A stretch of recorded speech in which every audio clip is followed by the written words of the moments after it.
அவருடைய சன்னிதானத்தில் அவருடைய பிரசன்னத்தில் வந்திருக்கிற அனைவருக்கும் அன்பை ஸ்தோத்திரத்தை தெரிவிக்கிறேன். இது நாளிலும் ஆண்டவருடைய வசனத்தை உங்களுக்கு அறிவிக்க கர்த்தருடைய ஊழியத்தை செய்ய ஒரு வாய்ப்பை கொடுத்த அருமையான ஐயாவுக்கு நன்றியை தெரிவிக்கிறேன். இயேசுவின் நாமத்தில் கர்த்தர் நாம மகிமைப்படுவார். இந்த நாளின் தியானத்திற்காக ஒரு வசனத்தை வாசிக்கலாம். லூக்கா எழுதின சுவிசேஷ புத்தகம் 1ஆம் அதிகாரம் அதனுடைய 49வது வசனத்தை வாசிக்க கேட்டோம். வல்லமை உடையவர் மகிமையானவர்களை எனக்கு செய்தார், அவருடைய நாமம் பரிசுத்தம் உள்ளது. ஆண்டவரை குறித்து மரியாள் சொல்லுகிற ஒரு வார்த்தை, வல்லமை உடையவர் மகிமையானவர்களை எனக்கு செய்தார். இன்றைக்கு ஆண்டவருடைய சமூகத்தில் ஆண்டவருடைய ஆலயத்தில் வந்திருக்கிற தேவனுடைய பிள்ளைகளாகிய நாம் ஒவ்வொருவரும் சொல்ல வேண்டிய ஒரு வார்த்தை, வல்லமை உள்ள தேவன் மகிமையானவர்களை எனக்கு செய்தார். எத்தனை பேர் ஆமென் சொல்லுங்க? எத்தனை பேர் சொல்ல விருப்பப்பட்டிருக்கீங்க? மகிமையான காரியங்களை ஆண்டவர் எனக்கு செய்திருக்கிறார். நம்முடைய தேவன் மகிமையான காரியங்களை செய்கின்ற தேவன். காரணம், அவர் வல்லமை உள்ள தேவன். தேவன் எப்படிப்பட்ட வல்லமை உள்ளவர் என்று யோசிக்கும் பொழுது யோபுவின் புத்தகம் 42ஆம் அதிகாரம் அதனுடைய 2ஆம் வசனத்தில் யோபு தேவனை பார்த்து சொல்லும் பொழுது சொல்லுகிறார், தேவரே சகலத்தையும் செய்ய வல்லவர், நீ செய்ய நினைப்பது தடைபடாது என்பதை அறிந்திருக்கிறேன். சகலத்தையும் செய்ய வல்லமையுள்ள தேவன் என்று சொல்லுகிறார். நாம் ஆராதிக்கிற, நாம் மகிமைப்படுத்துகிற, நாம் தொழுது கொள்ளுகிற நம்முடைய தேவன் வல்லமையுள்ள தேவன். அதுவும் சகலத்தையும் செய்யக்கூடிய வல்லமையுள்ள தேவன். சகலத்தையும் செய்ய வல்லமையுள்ள தேவன் என்னுடைய வாழ்க்கையில, உங்களுடைய வாழ்க்கையில மகிமையான காரியங்களை ஆண்டவர் செய்திருக்கிறார். மகிமையான காரியங்களை ஆண்டவர் செய்கிறதற்கு என்ன செய்கிறாராம்? 24ஆம் சங்கீதம் 7ஆம் வசனத்தை வாசிக்கும் பொழுது அங்கே சங்கீதக்காரன் எழுதுகிற ஒரு வார்த்தை எழுதப்பட்டிருக்கு. 24:7ஆம் வசனம், வாசல்களே உங்கள் தலைகளை உயர்த்துங்கள், அநாதி கதவுகளே உயருங்கள், மகிமையின் ராஜா உட்பிரவேசிப்பார். மகிமையின் ராஜா உங்க வாழ்க்கைக்குள்ளே உட்பிரவேசித்து மகிமையான காரியங்களை செய்வதற்கு நீங்கள் என்ன செய்யுங்கள்? உங்கள் தலைகளை உயர்த்துங்கள், உங்கள் கதவுகளை திறவுங்கள். உயர்த்துங்கள், இரண்டாவது உயருங்கள் என்று எழுதப்பட்டிருக்கு. சுருக்கமா புரிகின்ற விதத்தில் சொல்ல வேண்டுமானால், மகிமையின் தேவன் உங்கள் வாழ்க்கைக்குள்ளே உட்பிரவேசிக்க வாசல்களே கதவுகளே உயருங்கள். உயருங்கள் என்றால் என்ன அர்த்தம்? நீங்கள் உங்கள் கதவுகளை திறவுங்கள். ஆண்டவருக்கு உங்கள் கதவுகளை என்ன பண்ணுங்க? திறவுங்கள். உங்கள் இருதய கதவுகளை ஆண்டவருக்கு திறந்து கொடுங்கள். அப்பொழுது மகிமையின் தேவன் உங்களுக்குள்ளே உட்பிரவேசித்து மகிமையான காரியங்களை ஆண்டவர் செய்வார். எத்தனை பேர் ஆமென் சொல்றீங்க? வெளிப்படுத்தின விசேஷம் 3ஆம் அதிகாரம் 20ஆம் வசனத்தை வாசிக்கும் பொழுது அங்கே ஆண்டவர் சொல்லுகிறார், இதோ வாசற்படியில் நின்று தட்டுகிறேன், ஒருவன் சத்தத்தை கேட்டு கதவை திறந்தால் அவனிடத்தில் பிரவேசித்து அவனோடு போஜனம் பண்ணுவேன், அவனும் என்னோடு கூட போஜனம் பண்ணுவான். வாசற்படியில் நின்று தட்டுகிறேன், சத்தத்தை கேட்டு கதவை திறந்தால் உள்ளே பிரவேசிப்பேன். மகிமையின் தேவன், கவனிங்க, நம்முடைய வாழ்க்கைக்குள்ளே பிரவேசித்து மகிமையான காரியங்களை செய்ய வேண்டுமானால் ஒரு தேவ பிள்ளை அல்லது ஒரு மனுஷன் செய்ய வேண்டிய காரியம் ஆண்டவருடைய சத்தத்தை கேட்க வேண்டும். இந்த வசனத்துல 4 காரியங்கள் நடக்கிறது. அதுல குறிப்பாக பார்க்கும் பொழுது ஆண்டவர் 2 காரியங்களை செய்கிறார். அந்த வீட்டுக்குள்ள இருக்கின்ற மனிதர்கள் 2 காரியங்களை செய்ய வேண்டும். அந்த 4 காரியங்களை நான் சொல்லுகிறேன். ஆண்டவர் என்ன செய்கிறார்? வாசற்படியில் நிற்கிறார், ஒன்று. இரண்டாவது, கதவை தட்டுகிறார். தேவன் செய்கின்ற 2 காரியம். அப்படி தேவன் இந்த காரியங்களை செய்யும் பொழுது வீட்டுக்குள்ள இருக்கிற மனிதர்கள் 2 காரியங்களை செய்யும். என்ன காரியம்? நீங்க சொல்லுங்க பார்க்கலாம். ஒன்று, சத்தத்தை கேட்க வேண்டும். இரண்டாவது, கதவை திறக்க வேண்டும். இந்த 4 காரியங்கள். ஆண்டவர் வாசற்படியில் இருக்கிறார், இரண்டாவது தட்டுகிறார். ஒவ்வொரு வாரமும் ஆண்டவருடைய சமூகத்திலே, குறிப்பாக ஆண்டவருடைய ஆலயத்திற்கு நீங்கள் வரும் பொழுது எல்லாம், ஆண்டவருடைய வசனத்தை கேட்கும் பொழுது எல்லாம், ஆண்டவர் உங்கள் வாழ்க்கையின் வாசற்படி அல்லது இருதயத்தின் வாசற்படி நின்று ஒவ்வொரு வாரமும் ஆண்டவர் வசனத்தின் மூலமாக உங்கள் கதவுகளை தட்டுகிறார். உங்கள் கதவை தட்டுகிற அந்த சத்தத்தை நீங்கள் கேட்டு ஆண்டவருடைய சத்தத்துக்கு, ஆண்டவருடைய வசனத்துக்கு, ஆண்டவருடைய அந்த விருப்பத்துக்கு நீங்கள் கீழ்ப்படிந்து உங்கள் இருதய கதவுகளை நீங்கள் திறந்து கொடுக்கும் பொழுது மாத்திரமே ஆண்டவர் உங்கள் வாழ்க்கைக்குள்ளே பிரவேசித்து மகிமையான காரியங்களை ஆண்டவர் செய்வார். அல்லேலூயா. நீங்கள் தேவ சமூகத்தில் வந்திருக்கிற தேவனுடைய பிள்ளைகளாக நீங்கள் ஒவ்வொருவரும் தேவனிடத்துல ஒரு பெரிய ஒரு எதிர்பார்ப்போடு வந்திருக்கீங்க. ஆண்டவருடைய வாழ்க்கையில இந்த காரியத்தை செய்யணும், இந்த மகிமையான காரியத்தை செய்யணும். குடும்ப வாழ்க்கையில, பிள்ளைகளுடைய விஷயத்துல, பொருளாதாரத்துல ஆண்டவர் ஒரு பெரிய காரியம் செய்யணும், அதுவும் மகிமையான காரியம் செய்யணும். ஜனங்கள் ஆச்சரியப்படுகின்ற விதத்துல ஆண்டவர் ஒரு அற்புதத்தை செய்யணும். ஜனங்கள் வெட்கப்படுகின்ற விதத்துல ஆண்டவர் ஒரு அதிசயத்தை செய்யணும். மகிமையான காரியத்தை செய்ய வேண்டும் என்கின்ற ஒரு விருப்பத்தோடு, எதிர்பார்ப்போடு, ஒரு வாஞ்சையோடு ஆண்டவர் சன்னிதானத்தில் நீங்க வந்திருக்கலாம். இயேசு கிறிஸ்துவின் நாமத்தில் கர்த்தருடைய வசனத்தை, கர்த்தருடைய ஊழியக்காரனா நான் உங்களுக்கு சொல்லுகிறேன். வல்லமையுள்ள தேவன் இதுவரைக்கும் உங்களுக்கு மகிமையான காரியங்களை செய்திருக்கிறார். இனிமேலும் மகிமையான காரியங்களை செய்ய விரும்புகிறார். ஆனால் ஆண்டவர் எதிர்பார்க்கிற ஒரு காரியம், ஆண்டவர் உங்கள் வாசற்படியிலே நின்று தட்டும் பொழுது ஆண்டவருடைய சத்தமாகிய இந்த வசனத்துக்கு நீங்கள் கீழ்ப்படிந்து ஆண்டவருக்கு உங்கள் வாழ்க்கைக்குள்ளே இடத்தை கொடுக்கும் பொழுது, அல்லது உங்கள் கதவுகளை திறந்து கொடுக்கும் பொழுது ஆண்டவர் மகிமையான தேவன் உங்கள் வாழ்க்கைக்குள்ளே பிரவேசித்து மகிமையான காரியங்களை செய்ய போகிறார். அல்லேலூயா. நீங்கள் எதிர்பார்க்கிற மகிமையான காரியங்களை ஆண்டவர் செய்ய போகிறார். நீங்கள் ஜெபித்துக் கொண்டிருக்கிற அந்த மகிமையான காரியங்களை ஆண்டவர் செய்ய போகிறார். நீங்கள் விரும்பிக் கொண்டிருக்கிற அந்த மகிமையான காரியங்களை ஆண்டவர் செய்ய போகிறார். நீங்கள் விரும்புகிற, எதிர்பார்க்கிற, ஜெபித்துக் கொண்டிருக்கிற அந்த மகிமையான காரியம் எதுவாக இருந்தாலும் சரி, ஆண்டவர் அதை செய்ய விரும்புகிறார். ஆனால் நடக்க வேண்டிய காரியம் ஆண்டவர் வாழ்க்கைக்குள்ளே பிரவேசிக்க. மகிமையின் தேவன் என்ன பண்ணணும்? உட்பிரவேசிக்கணும், உள்ளே வரணும். உள்ளே வந்துட்டா மகிமையான காரியங்கள் ஆண்டவர் செய்வார். எத்தனை பேர் ஆமென் சொல்றீங்க? ஹalleluya. சரி, இந்த மரியாள் மகிமையான காரியத்தை எனக்கு செய்தார் என்று அந்த அம்மா சொல்லுகிறார்கள். இன்னைக்கு ஆண்டவருடைய ஆலயத்தில் வந்திருக்கிற நாமும் சொல்றோம், என்ன மகிமையான காரியங்களை ஆண்டவர் இதுவரைக்கும் செய்திருக்கிறார். ஒருவேளை உங்களை கேட்டா நீங்க என்ன சொல்லுவீங்க? நான் ரொம்ப கஷ்டத்துல இருந்தேன் பிரதர், கஷ்டமெல்லாம் மாறிடுச்சு. சிலர் சாட்சி சொல்றாங்க, நான் ரொம்ப ஆகாரத்துக்கு கஷ்டப்பட்டேன், இன்னைக்கு ஆண்டவர் ஆகாரத்துக்கு, நல்ல ஆகாரத்துக்கு கொடுத்திருக்கிறார். நான் ரொம்ப பொருளாதாரத்துக்கு கஷ்டப்பட்டேன், இன்னைக்கு நல்ல பொருளாதாரத்தை கொடுத்திருக்கிறாரு. ஒரு வேலை இல்லாம, வருமானம் இல்லாம இருந்தேன், இன்றைக்கு நல்ல வேலையோடு, வசதியோடு, ஆஸ்தியோடு, ஐஸ்வர்யத்தோடு இன்றைக்கு நல்ல ஒரு ஆசீர்வாதமான நிலைமையில் இருக்கிற, இதுதான் ஆண்டவர் எனக்கு செய்திருக்கிற மகிமையான காரியம் என்று அநேக தேவ பிள்ளைகள் ஒருவேளை சாட்சி சொல்லுவாங்க. ஊழியர்களும் சொல்லக்கூடிய சாட்சி என்ன? நான் ஊழியத்தை ரொம்ப கஷ்டப்பட்டு செஞ்சுக்கிட்டு இருந்தேன், இன்னைக்கு ஆண்டவர் நல்ல இடத்தை கொடுத்திருக்கிறார், கட்டடத்தை கொடுத்திருக்கிறார், வாகனத்தை கொடுத்திருக்கிறார், ஆண்டவர் நல்ல ஒரு ஊழியத்தை கொடுத்திருக்கிறார்.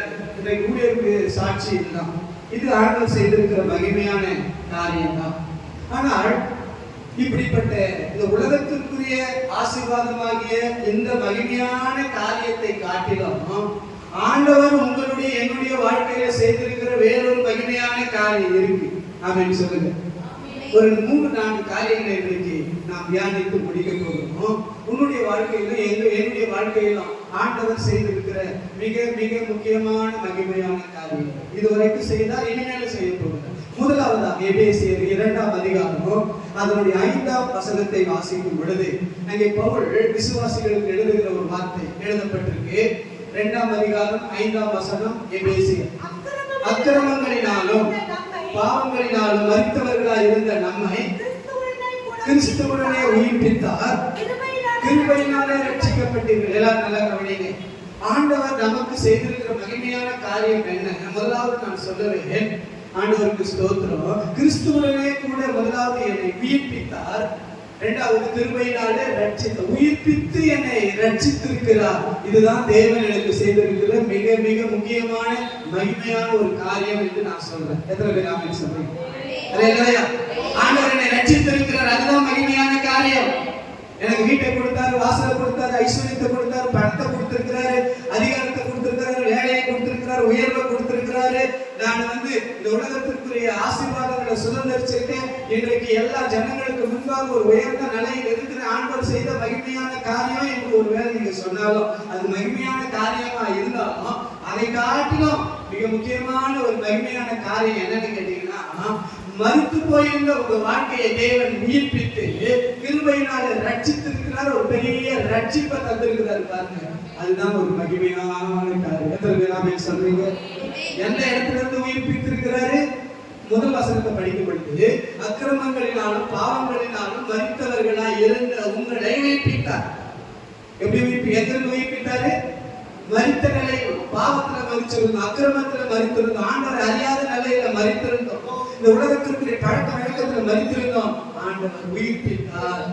உயிர்ப்பித்து நம்முடைய கிருபையினாலே ரட்சித்திருக்கிறார். ஒருவேளை ஆண்டவர் நம்மை உயிர்ப்பிக்காவிட்டால், பாவத்துல மரித்திருந்த நம்மை உயிர்ப்பித்து ஆண்டவர் ரட்சிக்காவிட்டால் அதனுடைய பாதிப்புகள் என்ன? ஒரு 3 காரியத்தை சொல்றோம் பாருங்க. சங்கீதம் 85:6 வசனத்துல சங்கீதக்காரன் ஆண்டவரை நோக்கி ஜெபம் பண்ணும் பொழுது ஒரு வார்த்தையை சொல்கிறார். 85:6 வசனம். உமது ஜனங்கள் உம்மில் மகிழ்ந்திருக்கும்படி நீர் எங்களை திரும்ப உயிர்ப்பிக்க மாட்டீரோ? ஆண்டவர் நோக்கி ஜெபம் பண்ணும் பொழுது சங்கீதக்காரர் ஜெபத்துக்கு கொடுக்கிற கவனிங்க. ஆண்டவரே, உங்களுடைய ஜனங்களை உயிர்ப்பிக்க மாட்டீரோ என்று சொல்லுகிறார். அதனுடைய அர்த்தம் என்ன? உங்களுடைய ஜனங்களை உயிர்ப்பியும் ஆண்டவரே என்று ராமன் சொல்லுங்க. அதான் அவருடைய ஜெபம். என்ன பண்ணுதானே? உங்களுடைய ஜனங்களை என்ன பண்ணுங்க? உயிர்ப்பிங்க ஆண்டவரே. எதனால உயிர்ப்பிக்கணும்? அவர் சொல்றாரு, உங்களுடைய ஜனங்கள் உண்மையில் மகிழ்ந்திருக்கும்படி உயிர்ப்பியும் ஆண்டவரே. அப்ப இந்த வசனத்தை படிக்கும்போது நான் புரிந்து கொண்ட ஒரு சத்தியம், ஆண்டவர் தன்னுடைய ஜனங்களை, தன்னுடைய பிள்ளைகளை உயிர்ப்பிக்கும் பொழுதுதான் அவங்க எப்படி இருக்க முடியும்? மகிழ்ச்சியா இருக்க முடியும். மகிழ்ந்திருக்கும்படி, மகிழ்ச்சியா இருக்கும்படி உயிர்ப்பியும் என்று ஜெபிக்கிறதுனால அவருக்கு தெரியும், ஆண்டவரே உங்களுடைய ஜனங்களை நீங்கள் உயிர்ப்பிக்கும் பொழுதுதான் அவங்க எப்படி இருக்க முடியும்? சந்தோஷமா இருக்க முடியும், மகிழ்ச்சியா இருக்க முடியும். ஆண்டவருக்கு ஸ்தோத்திரம். இதுக்கு அநேக சொல்லக்கூடிய காரியம் என்ன தெரியுமா? ஆண்டவர் ஒரு வீட்டை கொடுத்தா போதும், நான் ரொம்ப சந்தோஷமா இருப்பேன். எனக்கு நல்ல ஒரு அரசாங்க வேலை கிடைச்சா போதும் பிரதர், எல்லா பிரச்சனைக்கும் நான் சந்தோஷமா இருப்பேன். இப்படி ஒரு பொருளை காட்டி, ஒரு நபரை காட்டி, ஒரு காரியத்தை காட்டி, இது கிடைச்சா நான் சந்தோஷமா இருப்பேன் அப்படின்னு சொல்லி அநேகர் நினைச்சுக்கிட்டு இருக்கோம், பேசிக்கிட்டு இருக்கோம். ஆனா உண்மையான சந்தோஷம், உண்மையான மகிழ்ச்சி எங்க இருக்கு தெரியுமா? ஆண்டவர் ஒரு மனுஷனுடைய வாழ்க்கையை உயிர்ப்பிக்கும் பொழுதுதான் ஒரு உண்மையான மகிழ்ச்சி இருக்கு. அல்லேலூயா. ஐயா கூட நடத்தும்போது சொன்னாங்க, அங்க பேசும்பொழுது ஒரு வார்த்தையை சொன்னாங்க, கன்ஃபார்ம் ஆச்சு. இங்க பேசும்போது ஒரு வார்த்தையை சொன்னாங்க, கர்த்தருக்குள் எப்பொழுதும் சந்தோஷம். சொன்னாங்களா இல்லைங்க? சந்தோஷமா இருக்கு, மகிழ்ச்சியா இருக்கீங்க. கர்த்தருக்குள் ஆண்டவருடைய சமூகத்துல நீங்க சந்தோஷமா இருக்கீங்க, மகிழ்ச்சியா இருக்கீங்க. அதுக்கு காரணம் என்ன தெரியுமா? ஆண்டவர் உங்களுடைய வாழ்க்கையை உயிர்ப்பித்திருக்கிறார். அல்லேலூயா. உயிர்ப்பித்திருக்கிறதுனால எனக்கு மகிழ்ச்சியா. அதுதான் ஆண்டவர் செஞ்ச மகிமையான காரியம். அப்போ ஒரு மனுஷன் ஆண்டவர் உயிர்ப்பிக்கும் பொழுது மகிழ்ச்சி வருகிறது. அடுத்து 115 சங்கீதம் 17 வசனத்துல சங்கீதக்காரர் சொல்றாரு, மரித்தவரும் மௌனத்தில் இறங்குகிற அனைவரும் கர்த்தரை துதியார்கள் என்று எழுதப்பட்டிருக்கு. மரித்த நிலைமையில் இருக்கிறவங்க என்ன பண்ண மாட்டாங்க? கர்த்தரை துதிக்க மாட்டாங்க. ஆனா இன்னைக்கு ஆண்டவருடைய ஆலயத்தில் வந்திருக்கிற நீங்களும் நானும் இன்னைக்கு நம்ம என்ன பண்ணிருக்கோம்? என்ன செஞ்சிருக்கோம்? இவ்வளவு நேரம் என்ன பண்ணிட்டு இருக்கோம்? ஆண்டவரை துதிச்சிருக்கோம். நீங்க சர்ச்சுக்கு ஆலயத்துக்கு வரும்பொழுது ஆண்டவரை துதிக்கிறோம், வீடுகளில் ஆண்டவரை துதிக்கிறோம், தனிப்பட்ட வாழ்க்கையில் ஆண்டவரை துதிக்கிறோம், குடும்பமா இணைந்து ஆண்டவரை துதிக்கிறோம், விசுவாசிகளாக இணைந்து ஆண்டவரை துதிக்கிறோம். அநேகர் பிரயாண நேரங்கள் ஆண்டவரை துதிக்கிறீங்க, சிலர் வீட்டுல வேலை செய்யும்போது ஆண்டவரை துதிக்கிறோம். ஆண்டவரை துதிக்கிற துதி உங்க வாயில் இருக்குல்ல, இந்த அனுபவம் எதனால வந்தது தெரியுமா? ஆண்டவர் வாழ்க்கையை உயிர்ப்பித்திருக்கிறார். அதனாலதான் துதிக்கிறார் சத்தம் வருது. எத்தனை பேர் ஆமென் சொல்றீங்க? ஏன்னா அது தெளிவா இருக்கு. மரித்தவர்களை ஆண்டவர் என்ன பண்ண முடியாது? துதிக்க முடியாது. ஒருவேளை ஆண்டவர் துதிக்காதவங்களை பார்த்து நீங்க யோசிக்கிறீங்க, அவங்களுக்கு ஆண்டவர் துதிக்கிற அனுபவமே கிடையாது, ஆண்டவரால் உயிர்ப்பிக்கப்பட்ட ஒரு அனுபவமே கிடையாது. அவங்க வாழ்க்கை நல்லா இருக்கு, நல்ல வசதி இருக்கு, நல்ல வேலை இருக்கு, நல்ல ஐஸ்வர்யம் இருக்கு. அவங்க பார்த்து நீங்க நினைக்கிறீங்க, ஆண்டவருக்கு ஸ்தோத்திரம், ஆண்டவர் துதிக்கிற ஆலயத்துக்கு வரல, ஆனா உயர்ந்த நிலையில இருக்கிறாங்க, அவங்கள மாதிரி நான் வந்தா நல்லா இருக்குமேன்னு நீங்க நினைக்கிறீங்க. ஆண்டவருடைய நாமத்துல சொல்றேன், அவர்களுக்கு கொடுத்திருக்கிற ஆசீர்வாதம் நமக்கு கிடைச்சாலும் கூட ஆண்டவர் துதிக்காத நிலைமையில இருந்தா அது ஒரு பரிதாபத்துக்குரிய ஒரு வாழ்க்கை. அல்லேலூயா. அப்போ ஆண்டவர் நம்மை உயிர்ப்பித்திருக்கிறார் என்பதற்கு அடையாளம் ஆண்டவர் துதிக்கிறார். அடுத்து லூக்கா 15 அதிகாரம் 32 வசனத்துல அந்த இளைய குமாரனுடைய தகப்பன் அந்த மூத்த குமாரனை பார்த்து பேசும்பொழுது ஒரு வார்த்தையை சொல்றாரு. வாசிக்க கேட்கும் 32ஆம் வசனம். இல்ல 15:32. உன் சகோதரனாகிய இவன் மரித்தான். போதுவிட்டு உன் சகோதரனாகிய இவன் மரித்தான். இப்போ உயிர்த்தான். இப்போ உயிர்ப்பிக்கப்பட்டிருக்கான். அப்ப மரித்தான் என்று சொல்லும் பொழுது எந்த சம்பவத்தை அவர் சொல்றார், எந்த அனுபவத்தை தன்னுடைய மகனை குறித்து மரித்தான் என்று சொல்லுகிறார் என்றார்கள். அதாவது உன்னுடைய சகோதரனாகிய இவன் நம்மை விட்டு தூரமா போயிட்டான் பாரு, துன்மார்க்கமா வாழ்ந்தான் பாரு, நம்முடைய ஆஸ்தியெல்லாம் அடிச்சுட்டான், தூரமா போயிட்டானே. அது அவனுடைய அனுபவம் மரித்த நிலைமை. எத்தனை பேருக்கு நடந்தது? அல்லேலூயா. தகப்பனை விட்டு ஒரு பிள்ளை தூரமாய் போகும் பொழுது அது மரித்து போன ஒரு அனுபவம். இப்ப தகப்பன் சொல்றாரு, இப்ப உயிர்த்தான் எதை சொல்ற, எதை வச்சு சொல்றாருன்னா, தூரமாய் இருந்த இவன் உன் சகோதரனை இப்ப என்ன பண்ணிட்டான், நம்ம கிட்ட வந்துட்டான், நம்மோடு கூட வந்துட்டான். அதனால இப்ப எப்படி இருக்கு, நாம உயிர்ப்பிக்கப்பட்டிருக்கலாம். ஆண்டவருக்கு ஸ்தோத்திரம். ஒரு மனுஷனுடைய வாழ்க்கை உயிர்ப்பிக்கப்பட்டிருக்கிறது என்பதற்கு அடையாளம் என்னவென்றால், எந்த ஒரு மனுஷன் அல்லது எந்த ஒரு தேவ பிள்ளை ஆண்டவர் கிட்ட வருகிறார்களோ அவர்கள் உயிர்ப்பிக்கப்பட்ட நிலையில் இருக்கிறாங்க. ஆண்டவரை விட்டு தூரமா போனவங்க மரித்து போன நிலையில் இருக்காங்க. இன்னைக்கு நீங்க எந்த நிலையில் இருக்கிறீங்க? எல்லாம் தைரியமா சொல்ல முடியுமா? நான் ஆண்டவர் கிட்ட வந்திருக்கேன். அல்லேலூயா. ஒவ்வொரு வாரம் ஆண்டவருடைய ஆலயத்துக்கு வருகிறதுக்கு என்ன அடையாளம்? ஆண்டவர் கிட்ட வருகிறீர்கள்.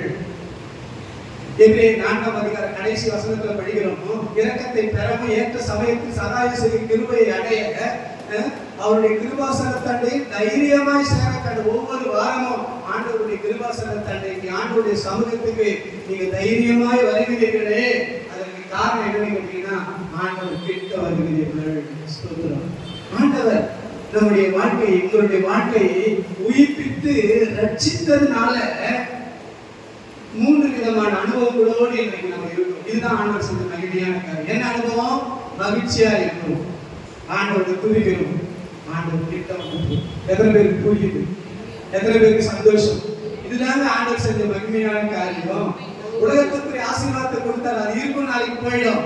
ஆனா அதை காட்டில ஒரு மேன்மையான ஒரு ஆசீர்வாதம், கர்த்தருக்கும் நான் எப்பொழுதும் சந்தோஷமா இருக்கிறேன். அதுதான் ஆண்டவர் செஞ்ச மகிமையான காரியம். ஆண்டவரை துதிச்சுக்கிட்டே இருக்கேன். எல்லாவற்றுக்கும் மேலாக ஆண்டவர் கிட்ட இருக்கிறேன், ஆண்டவரோடு கூட இருக்கிறேன், ஆண்டவரோடு ஐக்கியப்படுகிற ஒரு நிலைமையில் இருக்கிறேன், ஆண்டவரோடு உறவாடுகிற நிலைமையில் இருக்கிறேன். இதுதான் ஆண்டவர் எனக்கு செய்த மகிமையான காரியம். அப்ப முதலாவது, ஆண்டவர் மரித்து போன நம்முடைய வாழ்க்கையை உயிர்ப்பித்து ரட்சித்தார், மகிமையான காரியம். இரண்டாவது, ஆண்டவர் நமக்கு செஞ்ச மகிமையான காரியம் பிலிப்பியர் 4ஆம் அதிகாரம் அதனுடைய 13வது வசனத்தை வாசிக்க கேட்போம். 4ஆம் அதிகாரம் 13வது வசனம். என்னை பலப்படுத்துகிற கிறிஸ்துவினாலே எல்லாவற்றையும் செய்ய. இரண்டாவது, ஆண்டவர் நம்மை பலப்படுத்துகிறார். இதுவும் ஆண்டவர் செய்கிற ஒரு மகிமையான காரியம். எத்தனை பேர் என்னோட ஆமென் சொல்றீங்க? எல்லாரும் என்ன பாருங்க.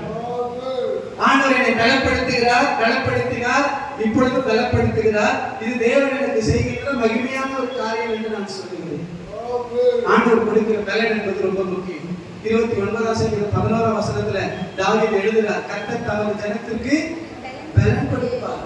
எதிரே பலன் கொடுக்கிறார். 138ஆம் வசனத்துல தாவீது சொல்லுகிறார், நான் கர்த்தரை நோக்கி கூப்பிட்டேன், அவர் என் ஆத்துமாவின் பலன் தந்து என்னை தைரியப்படுத்தினார். எதிரே பலனை கொடுக்கிறாரு? நம்முடைய ஆத்துமாவின் பலனை கொடுக்கிறார். ஆத்துமாவை பலப்படுத்துறார், தைரியப்படுத்துறார்.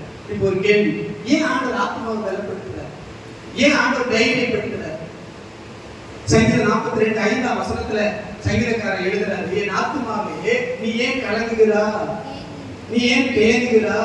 ஏன் ஆண்டவர் ஆத்துமாவை பேராக என்ன பாருங்க, ஏன் ஆண்டவர் ஆத்துமாவை பலப்படுத்துறாருன்னா, அவங்களுடைய ஆத்துமாவில் தான் கலக்கம், அந்த ஆத்துமாவில் தான் குழப்பம், அந்த ஆத்துமாவில தான் பயம், அந்த ஆத்துமாவில தான் என்ன சொல்றது, வேதனை, துக்கம். ஒரு மனுஷனுடைய வாழ்க்கை நல்லா இருக்கா அல்லது அவன் கஷ்டத்துல இருக்கிறானா நல்லா இருக்கிறானான்னு ஒரு அடையாளமே அவனுடைய ஆத்மாவுக்கு ஒரு இதா இருக்கு. அவன் ஆத்மா சந்தோஷமா இருந்தா வாழ்க்கை நல்லா இருக்கும். அந்த மனுஷனுடைய ஆத்மா வேதனையில இருந்தா, துக்கத்துல இருந்தா அவன் வாழ்க்கை நல்லா இருக்கு. எத்தனை பேர் என் வார்த்தைக்கு ஆமென் சொல்றீங்க? காருக்கு இதை வச்செல்லாம் ஒரு மனுஷன் நல்லா வாழறான்றது சொன்னா அதை காட்ட ஒரு பரிதாபம் எதுவும் கிடையாது. இந்த வார்த்தைக்கு ஆமென் சொல்றீங்க? அவன் நல்லா இருக்கிறான், நல்லா வாழறாங்க என்பதற்கு அடையாளம் என்ன? ஆத்மா, அவன் ஆத்மா துக்கத்துல இருக்கா சந்தோஷமா இருக்கா? அதனால 3 யோவான் 1:2 வசனங்கள் படி, பிரியமானவனே உன் ஆத்மா வாழ்வது போல எல்லாவற்றையும் வாழ்ந்து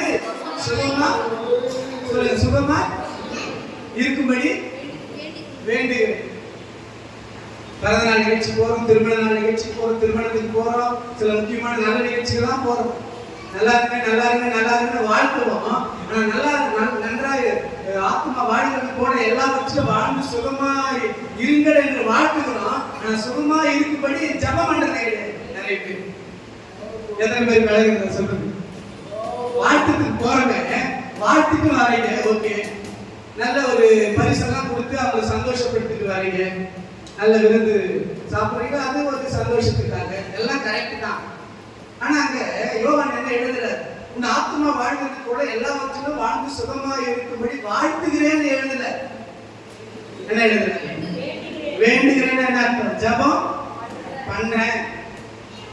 எத்தனை பேர் திருமணத்துக்கு போயிட்டு அது உட்கார்ந்து நல்ல மனசார ஒரு 5 நிமிஷம் மனசார அவங்க நல்லா இருக்கு ஜபம் பண்ணிருக்கீங்க.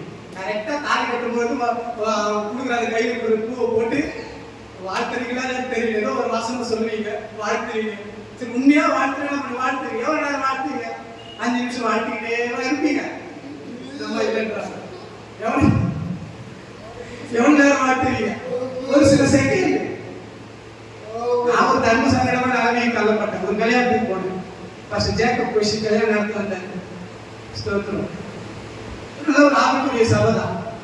அப்போ அவர் எல்லாம் அந்த என்ன சொல்றது, இந்த வாக்கு பிள்ளைங்க, அந்த மணமகளுடைய அந்த வாக்கு வாங்குறாங்க, அதெல்லாம் பேசி வாங்கிட்டே இருக்காரு, எல்லாம் முடிஞ்சது.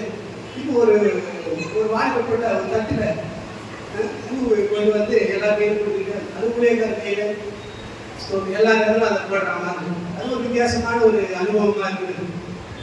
அப்ப என்னன்னா, இவ்வளவு நேரம் உட்காந்துட்டு இருந்தீங்க, தாலி கட்டும் பொழுது நீங்க என்ன பண்ணணும்? வாழ்க்கணும். அந்த வாழ்க்கத்துக்கு அடையாளமா அந்த பூ மேல போட்டு, சரி உண்மையா நான் யோசிக்கிறேன், 1000 பேர் அந்த பூவை தூக்கி போட்டு வாழ்த்துட்டாங்க, மனசுல என்ன சொல்லி வாழ்த்துவாங்கன்னு நான் யோசிக்கிறேன். கிறிஸ்துவ இருக்கிற மற்றவங்க இருக்கிற கிறிஸ்தவ தேவ பிள்ளைகள் இருக்கு, எதனா வசனம் சொல்லி இந்த வசனத்தின்படி ஆண்டவரே நல்லா இருக்கணும் அப்படின்னு வாழ்த்துறாங்கன்னு வச்சுக்கோங்களேன். அதுக்கு எவ்வளவு நேரம் செலவாகும்? ஒரு 20 செகண்ட் ஆகுமா ஒரு வசனம் சொல்லி வாழ்த்துறதுக்கு? நிச்சயமாகவே நான் உன்னை ஆசீர்வதிக்கவே ஆசீர்வதித்து உன்னை பெருக பண்ணுவேன் என்ற வசனத்தின்படி ஆண்டவரே எங்களை ஆசீர்வதித்து பெருக பண்ணுங்க ஆண்டவரே. இப்ப நான் பேசுறது இந்த வார்த்தை எவ்வளவு நேரம் ஆயிருக்கும்? 2 மணி நேரம் ஆச்சு. எவ்வளவு நேரம் ஆயிருக்கும்? 10 நிமிஷம் சொல்லுங்க. நீங்க சொன்னதால நான் முடிக்க முடியும். சில செகண்ட், ஒரு 20 செகண்ட் கூட எடுத்துக்கணும். 20 வினாடி வாழ்த்திட்டு நம்ம வேலையை முடிச்சுட்டு சாப்பிட்டுட்டு வெளியே வந்துட்டோம். ஆனா யோவான் எழுதுறாரு, ஆத்மா வாழ்கிறது போல எல்லாவற்றையும் வாழ்ந்து சுகமா இருக்கும்படி வேண்டுகிறேன். ஏன் ஆத்மாவுக்காக வேண்டணும், ஜபம் பண்ணணும் அப்படின்னு கேட்டீங்கன்னா நான் சொல்லுவேன், அவனுடைய வாழ்க்கையே அந்த ஆத்மாவில் தான். அந்த ஆத்மாவை சந்தோஷமா இருந்தா அவன் வாழ்க்கை சந்தோஷமா இருக்கும். அப்ப ஆண்டவர் எதனால ஆத்மாவை பலப்படுத்துறாருன்னா, ஆண்டவருக்கு தான் தெரியும் ஒரு மனுஷனுடைய ஆத்மா துக்கத்துல இருக்கா, வேதனையில இருக்கா, கலக்கத்துல இருக்கா, ஆண்டவருக்கு தான் தெரியும். நீங்க 1 சாமுவேல் 14ஆம் அதிகாரம், நீங்க அந்த அதிகாரத்தை நான் நினைக்கிற 13-14 வசனங்களை படிச்சு பாருங்க.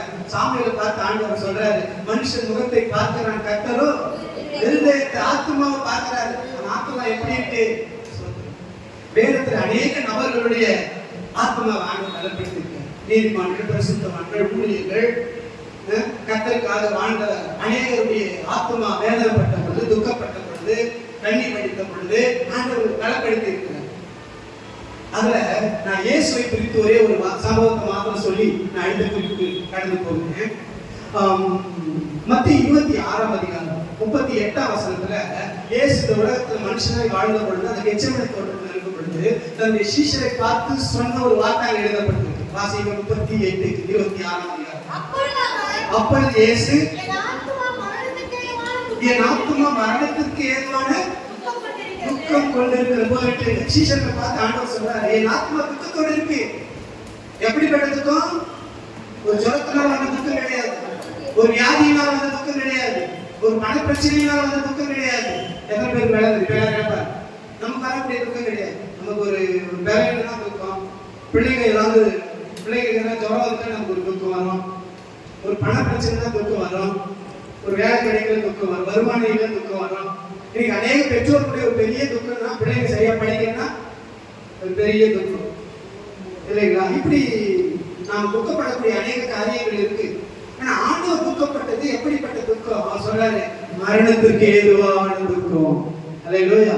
அப்படிப்பட்ட துக்கத்தோடு ஆண்டவர் இருக்கிறார். அப்படிப்பட்ட நேரத்துல பிதாவாகிய தேவன் என்ன செய்யறாரு தெரியுமா? லூக்கா 22ஆம் அதிகாரம் 43ஆம் வசனத்துல எழுதப்பட்டிருக்கு. 22ஆம் அதிகாரம் 43ஆம் வசனம் லூக்கா. அப்பொழுது வானத்திலிருந்து ஒரு தூதன் தோன்றி இயேசுவை பலப்படுத்தினான். வானத்திலிருந்து ஆண்டவர் பிதாவாகிய தேவன் ஒரு தூதன் அனுப்புறார். அந்த தூதன் வந்து இயேசுவை என்ன பண்ணானா? பலப்படுத்தினான். இயேசுவே அந்த கெத்செமனே தோட்டத்துல துக்கத்தோடு இருக்கிறார். அவர் ஆத்துமா துக்கத்தோடு இருக்கு, மரணத்துக்கு ஏதுவான துக்கத்தோடு இருக்கிறாரு. ஆண்டவர் தூதனை அனுப்பி பலப்படுத்தினார். நீங்க ஆண்டவருடைய ஆலயத்துல வந்திருக்கிற தேவனுடைய பிள்ளைகளாக உங்களுடைய ஆத்துமா துக்கத்தோடு இருந்த நேரங்கள்ல ஆண்டவர் உங்களை பலப்படுத்தினாரா இல்லையா? வசனத்தை அனுப்பி பலப்படுத்தி இருக்காரு. தன்னுடைய ஆவியினால் நிரப்பி பலப்படுத்தி இருக்கிறாரு. அப்போஸ்தலர் 1ஆம் அதிகாரம் 8வது வசனத்தின்படி பரிசுத்த ஆவி உங்களிடத்தில் வரும்பொழுது நீங்கள் பலனடைவீர்கள் என்ற வசனத்தின்படி தன்னுடைய ஆவியினால் நிரப்பி பலப்படுத்தி இருக்கிறாரு. சில நேரங்களில் தேவன் தன்னுடைய தூதனை அனுப்பி உங்களை பலப்படுத்தி இருக்காரு. ஆக ஆண்டவர் நீங்க துக்கத்தோடு, வேதனையோடு, நெருக்கத்தோடு, மன சஞ்சலத்தோடு இருக்கும் பொழுது எல்லாம் ஆண்டவர் உங்கள் ஆத்மாவை பலப்படுத்தி இருக்கிறார். பாருங்க, அதுதான் ஆண்டவர் செய்த மகிமையான காரியம். இனிமேல் அந்த மகிமையான காரியங்களை ஆண்டவர் செய்வார். இன்றைக்கு ஏதோ ஒரு துக்கத்தோடு வந்திருக்கிறீங்க, ஏதோ ஒரு சஞ்சலத்தோடு நீங்க வந்திருக்கலாம், ஏதோ ஒரு காரியத்தை நினைச்சு உங்க ஆத்மா துக்கத்தோடு இருக்கு. கர்த்தருடைய வசனத்தை தீர்க்க தரிசனமா நான் உங்களுக்கு சொல்றேன். அன்றைக்கு இயேசு கிறிஸ்து கெத்செமனே தோட்டத்துல மரணத்திற்கு ஏதுவான துக்கத்தோடு இருக்கும் பொழுது ஆண்டவர் தன்னுடைய தூதனை அனுப்பி அவருடைய ஆத்மாவை பலப்படுத்தினது போல இன்றைக்கு தேவ சமூகத்தில் வந்திருக்கிற உங்களுடைய ஆத்மாவினுடைய துக்கத்தை, வேதனையை பார்த்து ஆண்டவர் ஒரு தூதனை அனுப்பி உங்க ஆத்மாவை துக்கப்படுத்துவாரு, வசனத்தை அனுப்பி துக்கப்படுத்துவாரு, தன்னுடைய வல்லமை அனுப்பி துக்கப்படுத்துவாரு, தன்னுடைய ஆவியினால் நிரப்பி உங்களை பலப்படுத்துவாரு. ஆண்டவர் உங்க ஆத்மாவை பலப்படுத்துவார். அல்லேலூயா.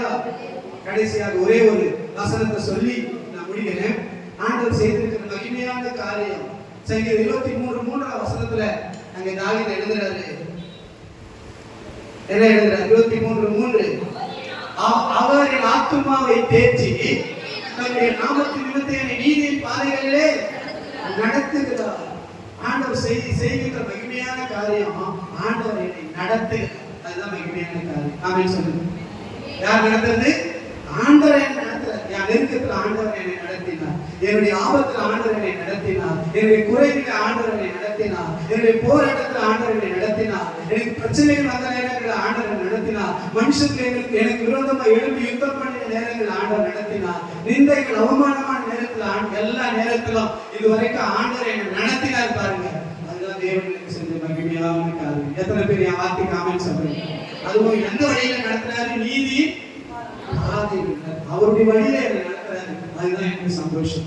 ஒருவேளை உலகத்துக்குரிய பெரிய ஆசீர்வாதம் எனக்கு இல்லைன்னா கூட ஆண்டவர் என்னை, என் குடும்பத்தை, என் பிள்ளைகளையோ நீதி பாதையில் அவருடைய வழியில என்ன நடத்திட்டு இருக்காரு. பாருங்க, இதுதான் தேவன் எனக்கு செய்த மகிமையான காரியம். வல்லமை உடையவர் மகிமையானவைகளை எனக்கு செய்தார், வல்லமை உடையவர் மகிமையானவைகளை உங்களுக்கு செய்தார். இதுவரைக்கும் மகிமையான காரியங்களை செய்த தேவன் இனிமேல் எத்தனையோ காரியங்களை செய்தார். 3 காரியங்களை தியானிச்சிருக்கோம். என்ன மகிமையான காரியங்களை செய்தார்? மரித்து போயிருந்த என்னுடைய வாழ்க்கையை உயிர்ப்பித்து ரட்சித்தார். துக்கத்துல வேதனை எழுந்த என் ஆத்துமாவை தன்னுடைய ஆவியினால் வார்த்தையினால் பலப்படுத்தினார். வழி தெரியாமல் இருந்த எனக்கு ஆண்டவர் வழியை உண்டாக்கி நீதியின் பாதையில் என்னை, என் குடும்பத்தையும் ஆண்டவர் நடத்தி கொண்டிருக்கிறார். இதுதான் ஆண்டவர் எனக்கு செய்த மகிமையான காரியம். இதுவரைக்கும் செய்த தேவன் இனிமேல் ஆண்டவர் எனக்கு, என் குடும்பத்துக்கும் எல்லாம் விசுவாசத்தோடு அறிக்கையிடுங்க.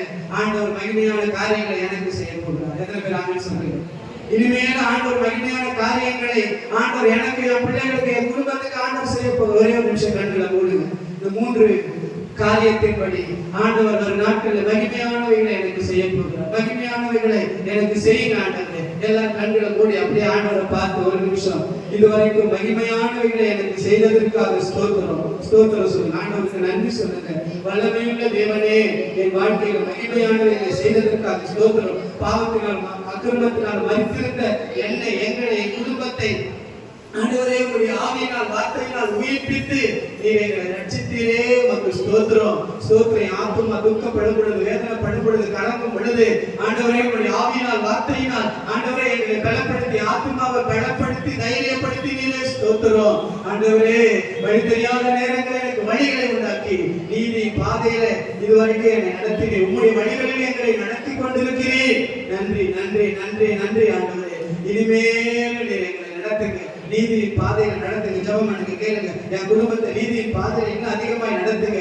என் பிள்ளைகளை நடத்துங்க, உங்களுடைய வழிகளை நடத்துங்க, செம்மையான வழியில நடத்துங்க, ஆவிக்குரிய வழிகளை நடத்துங்க, உங்களுக்கு சித்தமான வழியில் ஒரு சில செகண்ட் மாத்திரம் கையை தட்டிக்கிட்டே கேளுங்க. என்ன நடத்துங்க ஆண்டு, என் குடும்பத்தை நடத்துங்க.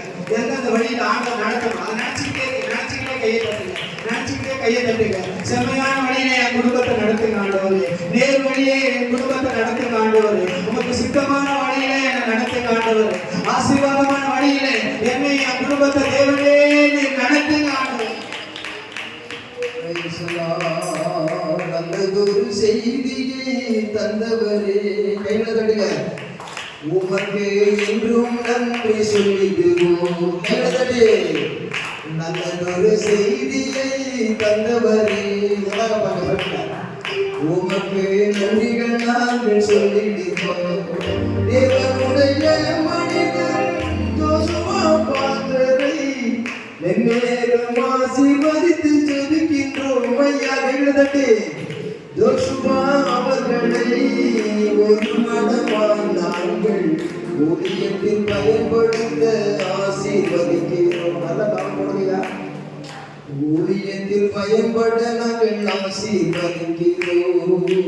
நல்லவரே வல்லவரே, நல்லவரே வல்லவரே, நல்லவரே வல்லவரே, நல்லவரே வல்லவரே.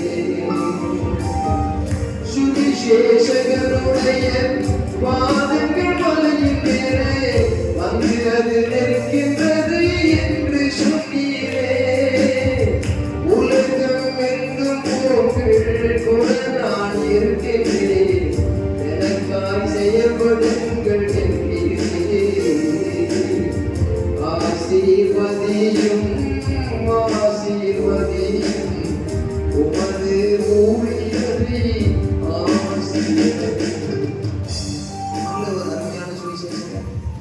தரிசனமான செய்திகள் கொடுத்து வருகிறார். இன்றைக்கு வண்டலூர்ல சுவிசேஷ கூட்டத்துக்காக ஜெபிக்கும்படி சொல்லபடி ஆசீர்வதியும்.